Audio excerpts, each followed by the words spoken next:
ঠকিয়েছিস, শক্ত মাটির মাছ দিয়েছিস। এই দুঃখ ভোলার নয়, তাই তোকে ক্ষমা নয়। আমি তোকে কেন ঠকাতে যাব? ওটা তো খেলনা মাছ, বাজার থেকে নিয়ে এসেছিলাম ছেলেটা খেলবে বলে। তুই সত্যি ভেবে সেটাকে খেতে যাবি, আমি কি করে জানবো? ওসব আমি জানি না, আর কিছু জানতেও চাই না। তোর জন্যই আমার দাঁত ভেঙেছে, মাথায় আমার খুন চেপেছে। এর বদলা আমি নেব, তোরও দুটো দাঁত ভাঙবো। আমার দাঁত ভাঙিস না, সবটাই তো ভুল বোঝাবুঝি। আমি কথা দিচ্ছি, প্রতিদিন আমি তোর জন্য অনেকগুলো মাছ নিয়ে আসবো। এই মাছগুলো খেতে বড় বড় দাঁত লাগে না। ঠিক বলছিস তো, নতুন কোনো চালাকি না তো।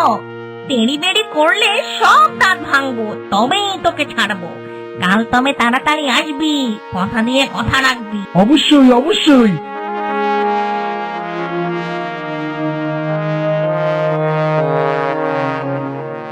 যাই তাহলে, এবার মেছো ভূতের একটা ব্যবস্থা করি। এই বলে নাপিত বাজার থেকে শিং মাছ আর জীবিত কাকড়া কিনে তার হাড়ির ভেতর রাখলো। তারপর মেছো ভূতের উদ্দেশ্যে নাপিত বট গাছটার কাছে এলো।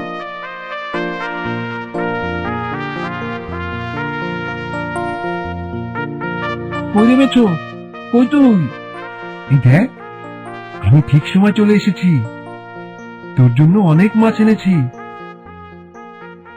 ও, তুই এসে গেছিস?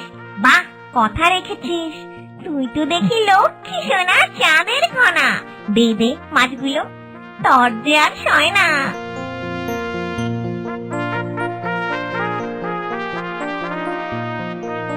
ও ও বাবা রে, বাবা! গেলাম রে, গেলাম। কোথায় হাত দিলাম? আরে আরে, কি বোকা রে তুই! এগুলো কি মরা মাছ যে তুই পাতিল থেকে বের করে আনবি আর খাবি? এগুলো সব জ্যান্ত মাছ, হাত দিলেই কামড়াবে। এগুলোকে বের করা যায় না। এদের বের করা যায় না? তা আমায় আগে বলবি না, তাহলে আমি খাবো কিভাবে? চেয়ে চেয়ে দেখলে কি চলবে? এগুলোকে পাতিলের ভিতরে গিয়ে ধরে খেতে হয়। সব কথা তুই পেটে রাখিস, হাতে আমার কাটা বিধা। বলার সুযোগ পেলাম কই? তুই তো ইয়া লম্বা একটা হাত ঢুকিয়ে দিলি। যাই হোক, তুই বরং পাতিলের ভিতরে ঢুকে মাছগুলোকে ধর, তারপর বাইরে এনে মজা করে খা। আচ্ছা, তবে পাতিলে ঢুকি, জ্যান্ত মাছের গন্ধ শুকি, তারপর একে একে ধরবো আর এ উদারে চালান করবো। মেছো ভূত ছোট হয়ে পাতিলের ভেতর ঢুকে গেল, আর অমনি নাপিত কোমরের গামছা দিয়ে হাড়ির মুখটা বেঁধে দিল। মেছো ভূত শিং মাছের কাঁটা আর কাকড়ার কামড় খেয়ে লাফাতে লাগলো। ও মা গো, ও ও মা গো, ও বাবা গো, যন্ত্রণায় মরে যাচ্ছি গো। ও ও ও, কি ব্যথা, কি ব্যথা! হায় হায় হায় হায়, এ কি পাতিলের মুখটা বন্ধ দেখি। আয়, ও ও, ওই, এই নাপিত ভাই, নাপিত ভাই, খোদার দোহাই, মুখটা খোলো। জান গেল রে, প্রাণ গেল। না না না না, একটু মজা করে মাছের কাটা খা, কাকড়ার কামড় খা। এতদিন আমাদের মাছ খেয়েছিস, এবার মাছেরা তোকে একটু খা। নাপিত ভাই, ক্ষমা চাই, বড় ভুল করেছি।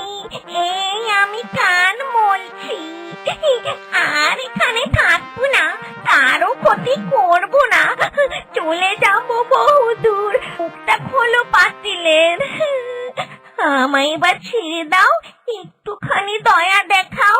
ভূতকে দয়া করা যায় না রে পাগলা। তোর স্বভাবই হলো ক্ষতি করা। না না না না না না না না, কোনো ক্ষতি করবো না। তুমি যাই বলবে আমি তাই শুনবো।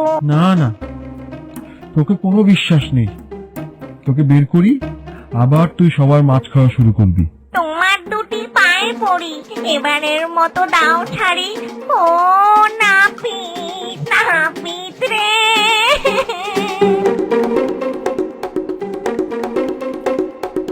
আচ্ছা, ছেড়ে দিতে যখন বলছিস, তাহলে তোকে বরং ছেড়েই দিয়ে আসি। চিন্তা করিস না, একেবারে পাতিল সহ নদীতে ছেড়ে দিয়ে আসবো। ও